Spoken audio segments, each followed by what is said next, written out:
बादाम। बादाम को क्या बोलते हैं? कच्चा बादाम।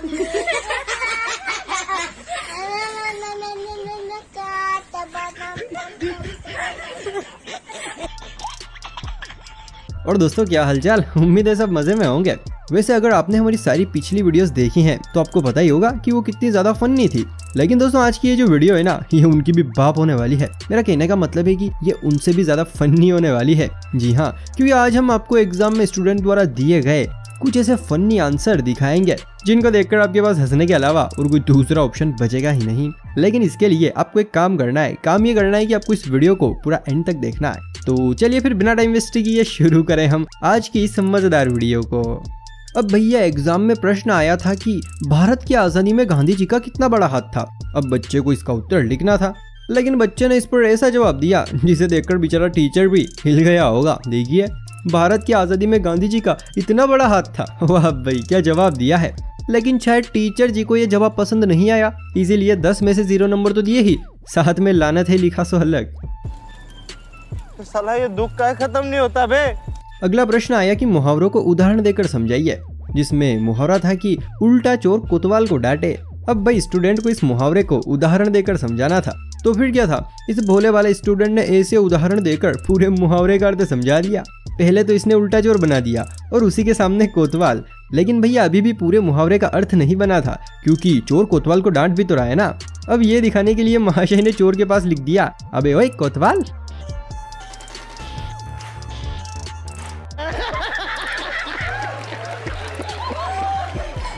हाँ तो भैया इसी कड़ी में अगला प्रश्न आया था कि गोबर गैस किसे कहते हैं, प्रकाश डालिए। अब छात्र को पहले बताना था कि गोबर गैस किसे कहते हैं, तो छात्र ने बिल्कुल बकायदा बताया है। देखिए, गोबर गैस, जब भैंस पोटा करती है तब जो गैस निकलती है उसे ही गोबर की गैस कहते हैं। वाह क्या उत्तर लिखा है। और अभी तो उत्तर बाकी था, क्योंकि प्रकाश भी तो डालना था। अब प्रकाश डालने के लिए सबसे पहले इन्होंने एक भैंस का निर्माण किया, उसके बाद पीछे गोबर का, और फिर एक टॉर्च बनाकर उसका प्रकाश सीधे भैंस के पिछवाड़े पर डाल दिया। ये लो, डाल दिया प्रकाश। अगर बात करें हम अगली कॉपी की, तो कक्षा 8वीं की अर्धवार्षिक परीक्षा चल रही थी, जिसमें इन्हें निम्नलिखित प्रश्नों के उत्तर देने थे। पहला प्रश्न था कबीरदास के ऊपर निबंध लिखो, वहीं पर दूसरा था कि अमिताभ बच्चन के ऊपर लेख लिखो। अब भैया पल्लवी जी को दोनों प्रश्नों के उत्तर देने थे, जिसमें से पहले प्रश्न का उत्तर इन्होंने कुछ इस तरीके से लिखा, कबीरदास लिखकर उसके ऊपर निबंध लिख दिया। ये हो गया कबीरदास के ऊपर निबंध। अब रहा दूसरा प्रश्न, जिसमें अमिताभ बच्चन के ऊपर लेख लिखना था, जो कि पल्लवी जी ने कुछ उसी तरीके से लिखा, अमिताभ लिखकर उसके ऊपर लेख लिख दिया, और ये हो गया उत्तर। भैया इसी कड़ी में अगली कॉपी आई, जिसमें प्रश्न था कि बापू का पूरा नाम क्या था और वो जेल क्यों गए थे। अब बच्चे को इसका उत्तर लिखना था, लेकिन बच्चा बड़ा भोला निकला, जिसके चलते वो बापू को गांधी जी ना समझकर आसाराम बापू समझ बैठा और ऐसा उत्तर लिख दिया कि बापू का पूरा नाम आसाराम बापू था और वो बलात्कार के जुर्म में जेल गए थे। कौन है ये लोग? अब भैया छात्र ने ऐसा उत्तर लिखा, वहां तक चलो ठीक है, अपन मानते हैं। लेकिन आश्चर्य वाली बात यह है कि टीचर ने इसको 2 में से पूरे 2 नंबर दिए। दोस्तों अगर आप मेरी माने तो इस उत्तर लिखने वाले छात्र और टीचर दोनों को 2-2 नारियल और एक शॉल देकर सम्मानित करना चाहिए। ये आइडिया अच्छा रहने का। दोस्तों बहुत सारे छात्र पैसों के अभाव के कारण अपने स्कूल के प्रधानाध्यापक को फीस माफी के लिए प्रार्थना पत्र लिखते हैं। अब कुछ ऐसा ही यहाँ पर भी है। इस छात्र ने फीस माफी के लिए एक प्रार्थना पत्र लिखा है, लेकिन इसने प्रार्थना पत्र में ऐसी बातें लिखी जिन्हें देखते ही आपकी आंखें भर आएंगी। जी हाँ, छात्र ने लिखा है, सेवा में प्रधानाचार्य महोदय, नेशनल इंटर कॉलेज बसखारी, सविनय निवेदन है कि मेरे बापू ने मुझे 500 रुपए दिए थे, 200 की दारू पी ली, 150 की मूवी देख ली और 100 की अंग्रेजी वाली मैडम पर शर्त हार गया। मुझे लगता था कि उनका चक्कर सिर्फ मैथ वाले सर से है, लेकिन उनका चक्कर तो आपसे भी है। अब 2 रास्ते हैं आपके पास, या तो फीस माफ या फिर राज का पर्दाफाश। भैया इसने तो टीचर की ही बजा दी, अब तो टीचर को भी विवश होकर इसकी फीस माफ करनी ही पड़ेगी। और हाँ, आपको क्या लगता है पिक्चर यहीं पर खत्म हो गई? अरे नहीं, अभी तक हमने स्टूडेंट का नाम कहाँ देखा। जी हाँ, स्टूडेंट ने नीचे अपना नाम लिखा है, प्रार्थी आपकी बेटी का आशिक। यार सोलंकी, यार चुल्लू भर पानी यहाँ कहाँ मिलेगा? प्रश्न था पर्यायवाची शब्द लिखो, जिसमें छात्र को अपने हिसाब से कौन से भी 8-10 पर्यायवाची शब्द लिखने थे।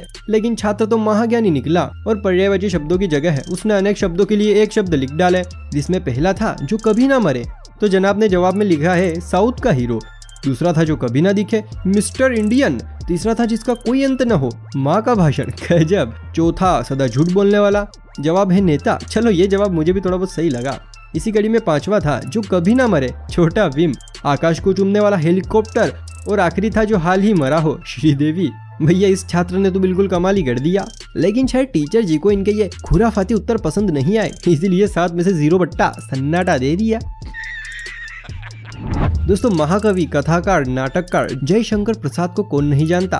कक्षा 5वीं से लेकर 12वीं तक, ग्रेजुएशन से लेकर पोस्ट ग्रेजुएशन तक हिंदी साहित्य में जयशंकर प्रसाद की रचनाएं देखने को जरूर मिलती है। अब उन्हीं से संबंधित परीक्षा में एक प्रश्न पूछा गया। प्रश्न था कि जयशंकर प्रसाद के बारे में बताओ। अब स्टूडेंट को इसका उत्तर लिखना था, लेकिन ये छात्र भी उन्हीं पिछले स्टूडेंट्स का भाई निकला और ऐसा उत्तर लिखा जिसे देखकर चेक करने वाले टीचर के तो दिमाग की नसें हिल गई होंगी। जरा देखिए, उत्तर लिखा कि जब महाशिवरात्रि के पर्व पर भगवान शंकर की पूजा के साथ जयकारा लगाया जाता है और फिर उसके बाद में जो प्रसाद का वितरण किया जाता है उसे ही जयशंकर प्रसाद कहते हैं। अरे भैया कम से कम भगवान को तो छोड़ देते हैं। चलिए दोस्तों अब बात करते हैं हम अगली कॉपी की, जो कि टेस्ट की थी। स्टूडेंट का नाम था गोलू। अब नाम गोलू है तो भैया काम भी गोल मटोली किया होगा। प्रश्न था कि कोल्ड और चिल्ड के तापमान में क्या अंतर होता है। अब हमारे गोलू भैया को इसका उत्तर लिखना था, जो कि इन्होंने बकायदा लिखा है। इन्होंने उत्तर में लिखा कि कोल्ड और चिल्ड के तापमान में कुछ भी अंतर नहीं होता है, बस दोनों में भावनाओं का अंतर होता है। बियर चिल्ड होती है और कॉफी कोल्ड होती है। वाह क्या जवाब दिया है। लेकिन शायद टीचर जी को गोलू जी का ये प्यारा सा जवाब पसंद नहीं आया, इसीलिए 10 में से -5 नंबर तो दिए ही, साथ में ये भी लिख दिया कि आपकी टीसी तैयार कर दी गई है, कल अपने बाप से कहें कि आकर ले जाए।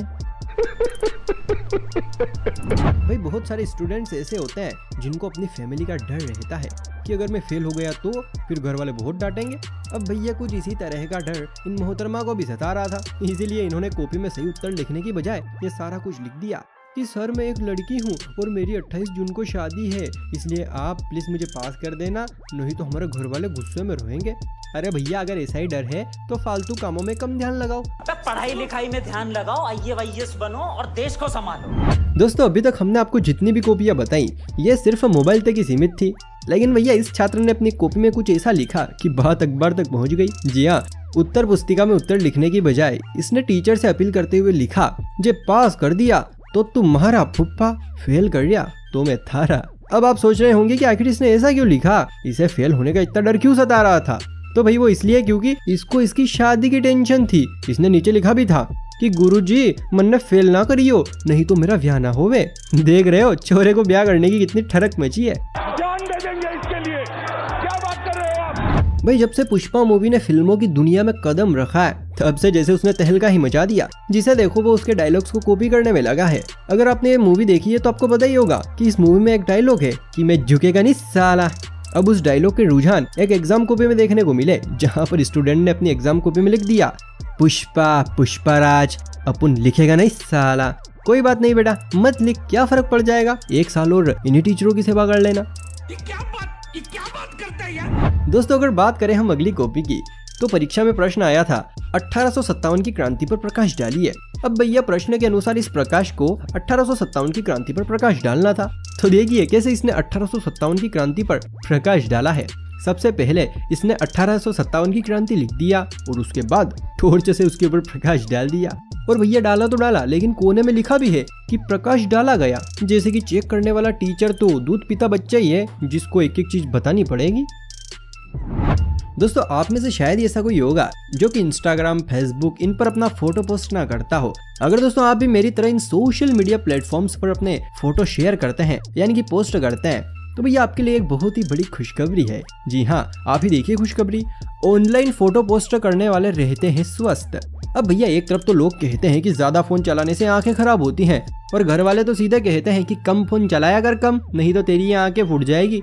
वहीं पर दूसरी तरफ इन्होंने लिखा है कि फोटो पोस्ट करने वाले स्वस्थ रहते हैं। तो भैया मैं आपको इसके पीछे का लॉजिक बताता हूँ। दरअसल दोस्तों हम अपनी जिंदगी में चल रही चीजें जब अपने दोस्तों या फॉलोअर्स को दिखाने के लिए पोस्ट करते हैं तो इससे हमारा स्वास्थ्य अच्छा रहता है। अब दोस्तों होता कुछ यूं है कि हम सोशल मीडिया पर ट्रेंड के चक्कर में सचेत रहने लगते हैं कि यार देखो तो अभी इंस्टाग्राम पर क्या ट्रेंड में चल रहा है। जी हाँ दोस्तों, और इसी के साथ हम अपने आप की और भी ज्यादा केयर करने लगते हैं कि अगर कहीं मुझे छोटी मोटी चोट आ गई तो फिर मेरी फोटो बिगड़ जाएंगी, उतनी अच्छी नहीं आएगी, और इसी के चलते हम अपने आप की और भी ज्यादा केयर करने लगते हैं। और सबसे बड़ी बात कि जो लोग दिन रात काम में उलझे रहते हैं, यानी कि भैया उनको पानी पीने तक की फुर्सत नहीं मिलती, उसी बीच किसी रोमांचक चीज का फोटो खींचकर अपलोड करना उनको और भी ज्यादा तरोताजा रखता है, जिससे कि उनका माइंड भी फ्रेश रहता है।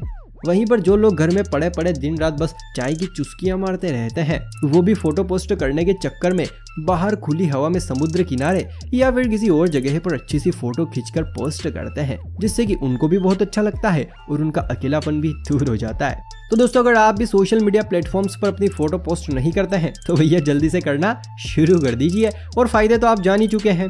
लेकिन दोस्तों हाँ, ये काम भी आपको सीमित मात्रा में ही करना है, कहीं ऐसा ना हो कि आप दिन रात बस उसी में लगे रहें। दोस्तों उम्मीद है वीडियो देखकर मजा आया होगा, और अगर आपके पास भी कोई ऐसी ही मजेदार फनी फोटो या फिर वीडियो है जो कि आप मुझे कब से भेजना चाहते हैं, तो डिस्क्रिप्शन में मैंने अपने इंस्टाग्राम अकाउंट का लिंक दिया है, जल्दी से वहां जाकर मुझे फॉलो करने के साथ ही आप ऐसे फनी फोटोज और वीडियोस मुझे शेयर भी कर सकते हैं, जिनको मैं अपने वीडियो में दिखाने के साथ ही आपका नाम भी लूंगा। तो जल्दी से मुझे इंस्टा पर जाकर फॉलो कर लीजिए। तो चलिए फिर आज के इस मजेदार वीडियो को हम यहीं पर समाप्त करते हैं। भाई अगर वीडियो देखकर जरा सा भी मजा आ रहा है तो फिर कंजूसी मत करो, जल्दी से इस वीडियो को लाइक और चैनल को सब्सक्राइब कर लो।